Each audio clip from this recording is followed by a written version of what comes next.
मौत को छू के टक से वापस आ सकता। तो जय श्री मित्रों, स्वागत है मारा मिनी लोग अंदर। तो આપણે ગાડી લઈને નીકળી ગયા હતા આપણે આઈટીઆઈ બાજુ અને આવી ગયા આઈટીઆઈ સાહેબે દાખલા ગણવા બેહાડી દીધો। એવો કંટાળ આવે ને ઘડીક તેમ જો આવ્યો ન હોત તો સારું હતું। દાખલા ગણીને કરી દીધો પ્રેક્ટિકલ ચાલુ। અને થોડો ઘણો વેલ્ડિંગ મારવાનું હતું, દોસ્તાને કીધું થોડુંક વેલ્ડિંગ મારી દે અને એ તે વેલ્ડિંગ મારે જો। અને તો આપણે ભૂખ લાગે તો બે ગયા આપણે જમવા હાટું અને જમીન લઈ લીધો ગ્રાઇન્ડર, કારણ કે થોડું ઘણું લીસું કરવાનું હતું એટલે તો લીસું ને એવું બધું કરી નાખ્યું અને ફાઇનલી જોબ કમ્પ્લીટ થઈ ગયો આપણો। એટલે જોબ હું પ્રોજેક્ટ કમ્પ્લીટ થઈ ગયો આપણો। આ પ્રોજેક્ટ હજી ન કહેવાય 100% કમ્પ્લીટ નથી થયો, હજી તો 95% જ થયો હે। તોય પણ ગમે એમ કરીને થઈ ગયો, હજી થોડો ઘણો બાકી કલર ને બધું મારવાનું છે। તો આપણે અત્યારે નીકળી ગયા દુકાન બાજુ। તો આવી ગયા આપણે અત્યારે દુકાને।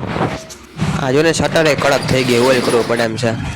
અને અત્યારે રાખ દે ચાવી, થોડુંક સાફ સૂફ ને બધું કરી નાખી, ટી શર્ટ બીજે ટીંગાડી દે। તો ઘણા લોકો પૂછતા હતા કે તમે ઓનલાઈન ઓર્ડર લ્યો હા, તો હા આપણે ઓનલાઈન ઓર્ડર લઈ છીએ, તમારે ઘરે વધે કુરિયર પૂગી જાય, તમારે જેવું ટી શર્ટ કરવું હોય એવું। સાફ સૂફ કરીને બે ગયા આપણે કોમ્પ્યુટરમાં, કારણ કે ટી શર્ટ એક કરવાનું હતું એટલે તો ઓનલાઈન એનો હોતે ઓનલાઈન ઓર્ડર જ આવ્યો હતો। તો અત્યારે પ્રિન્ટ કાઢી લીધી અને ખાલી ટી શર્ટમાં કરવાની વાત છે, તો મશીનમાં મૂકી દીધું આપણે પ્રિન્ટ કરવા હાટું અને ફાઇનલી પ્રિન્ટ થઈ ગયું અત્યારે અને પેક કરીને દઈ દીધું। તો આજે લગી રાખ્યા, જય શ્રી રામ, મળીએ બીજા વ્લોગમાં।